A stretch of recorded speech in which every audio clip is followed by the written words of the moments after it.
offensively, what you did individually, I mean, you had a good game anyway, but what changed there in the second half? Did you feel like you and the defensive line in general kind of took over the game? Oh, it was just we turned up. When you walk in the locker room, you look at everybody's eyes, they got that look in their eyes like, if they don't score, we win this game easy. Like, it's not even a competition. So we went out with that mindset.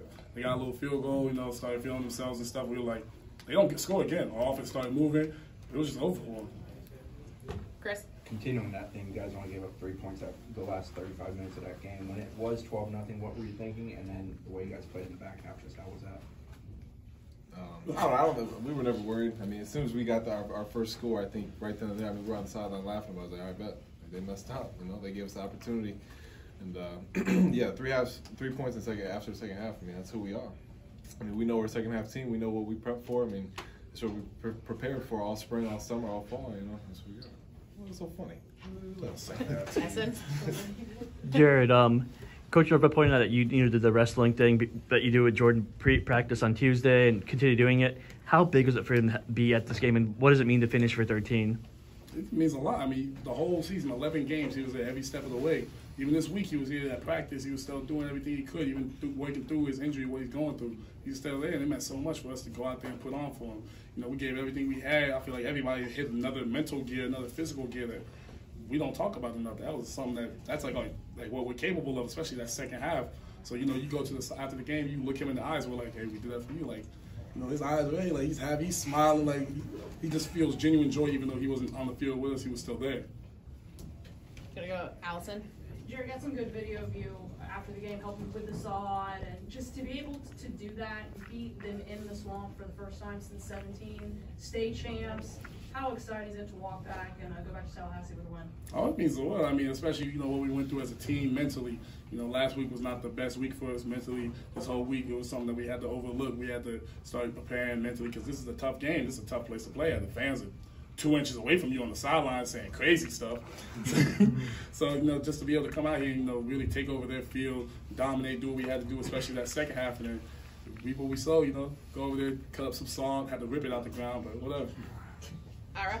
Just had a tough call go against you on the sack by Keem, but it seemed like there were some other situations where you guys 2 years ago, and you guys weren't part of that, but 2 years ago, Florida State let their emotions get the best of them in this game. Is that something that they've talked about a lot, and how important was that in this game? Yeah, I think it's something we preached all week is be the stronger team, be the better team mentally, and when adversity strikes, that's kind of what we're built on. When adversity strikes, be better, be the better team, and we kind of welcome that. We welcome the adversity, and it struck us last week, and it struck us here in the first half. So you got to respond. I think we did that pretty well. There ain't no AC in here? Yeah, I know. Well, I'm going hard. I need another shower.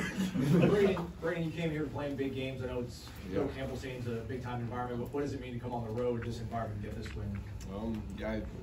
Every time I stand up here, I think I talk about it. I mean, it's just an awesome opportunity. I'm real thankful for it. And, that is why I came here. I came here to play in bigger games like this, and we're undefeated now. And, I mean, I've never been, I don't think either of us been at this point in our lives, in our careers. So, I mean, it's unbelievable. So, I mean, just got to keep this rolling. And I don't know if you got something to say about it, but I think it was awesome. I mean, it's unbelievable. I've been defeated. I ain't never been undefeated. Yeah, a lot of defeats. Not a lot of undefeats. So many defeats. Up front to Essen. Yeah, I mean, for both of you guys, 13-0 last week, 12-0 this week. How do you guys make sure you guys don't get off to a slow start and just start hot from the beginning? It's just a mentality. I mean, we still have a long way to go. We still haven't put together a full game, like defense and offensively. We started off slow. So I think our strive for greatness is not how if we beat our rivals or if we beat this team or that team. It's when are we going to play the perfect game, when are we all going to reach our full potential. If we do that, I'm sorry for anybody in the country. They're going to have to get it. Going over to Andrea. Jared, as a follow-up to what Ira asked, how chippy did it get out there? Because I think we saw one play where they should have called a personal foul on the player who hit you in the face, and they didn't. But how chippy was it out there? I think it's chippy, but I mean, me, I love to talk crazy. I love all that stuff. But once you start putting your hands physically on somebody, that just shows you lost. Mentally, if I get in your head and you start putting your hands on me, I already know I took advantage of you. And that showed at the end of the game. Like, you can't mess with me. Like, once you start getting physical, and it was getting chippy across the board. I don't know if Fiske, they were putting their hands on you, whatever they were doing on the inside. I'm asking. Because I put my hands on you, so I know they did. But that's why I don't want to go up here with him. But no, it was definitely chippy out there. That's just what you expect from a game like this. So.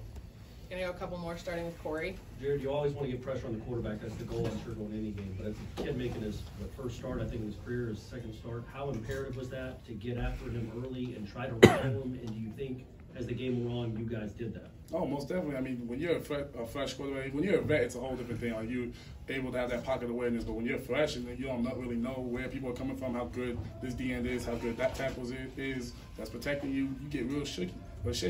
We start getting back there. Fiske got him one. I got half of that. But, you know, we was all back there, like, getting back there, even if, like, he's just making bad throws, even if we don't get back there. He made good throws. Like, he's on scholarship. He's a good player. But even just the awareness that we're going to be back there at some point, you don't know which way we're going to come from. That just rattles the quarterback. Going to Ira.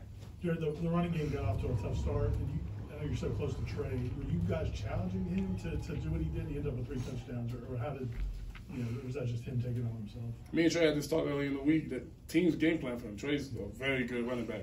Teams are going to game plan for him. They're going to say, all right, if he's in this position, we're going to blitz, we're going to do this, we're going to do that, read that. And I told him that. I said, all right, he's literally this morning, he just woke up, looked at me and went like, well, I'm about to have a big game today. So, all right. So I didn't have any doubt in him when it started off slow, anything like that, because Trey's never lied to me. If he tells me he's going to do something, he's going to do it. We good?